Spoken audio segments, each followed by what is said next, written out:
Alors cette année, nous avons choisi le métabolisme parce que c'est important, c'est la production végétale qui est importante à la fois pour la nutrition humaine et animale, pour la pharmacologie, pour les constructions et plus récemment pour tout ce qui est énergie, donc les bioénergies et les énergies renouvelables. Donc on a divisé en fait compte cette thématique en trois sous-classes, le métabolisme et l'environnement, puisqu'on sait qu'il va y avoir des conditions climatiques de plus en plus dures et on veut savoir comment le métabolisme et la production végétale va être impacté par le stress. La deuxième partie, c'était métabolisme et développement. En fait, tous les produits de la plante vont s'accumuler dans des organes particuliers. Les organes, souvent, c'est des organes puits avec les organes sources qui sont les feuilles. Donc on va transmettre tous les métabolismes vers les organes de réserve. Ces organes de réserve, ça peut être la graine, ça peut être le fruit, ça peut être des racines, ça peut être des tubercules. Et donc ces organes vont être formés au cours du développement de la plante. Et en fait, la dernière partie, c'était comment la plante va sentir son environnement et un peu moduler sa croissance en fonction de la disponibilité.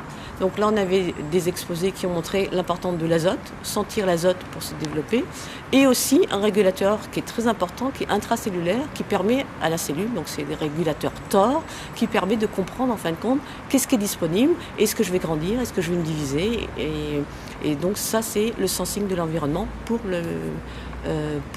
la production végétale.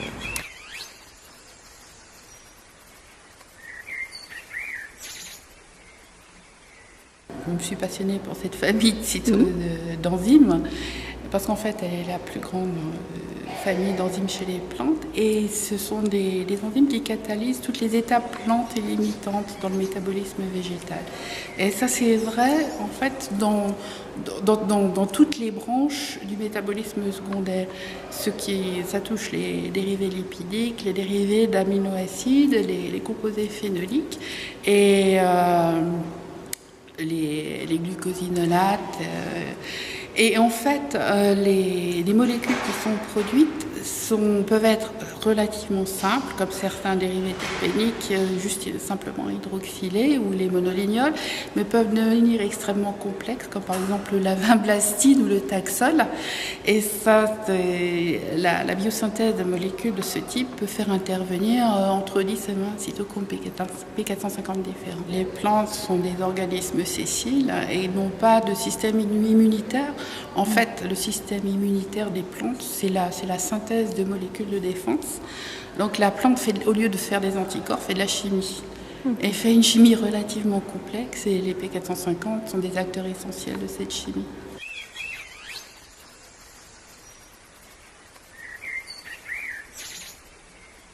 En fait, on estime que la biodiversité est susceptible de fourmiller. Une très petite partie de la diversité chimique des plantes a été inventoriée et que donc on peut s'attendre à découvrir un grand nombre de nouvelles molécules et donc un nombre incalculable d'enzymes qui interviennent dans leur biosynthèse.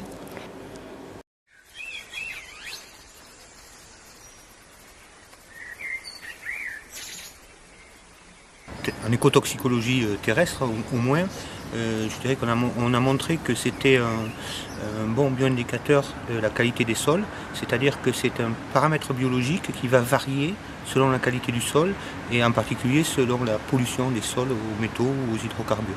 Nous, on a montré en fait l'intérêt donc de ce bioindicateur lipidique et on a établi une norme, notamment on l'a normalisée à la FNOR, qui est une norme française. C'est une norme de qualité des sols. Donc, c'est-à-dire que pour qu'un sol soit reconnu de bonne qualité, entre guillemets, il faut qu'il réponde à certains critères qu'on a établis, c'est-à-dire que la composition lipidique des feuilles soit conforme à ce qu'on attend sur un sol de bonne qualité.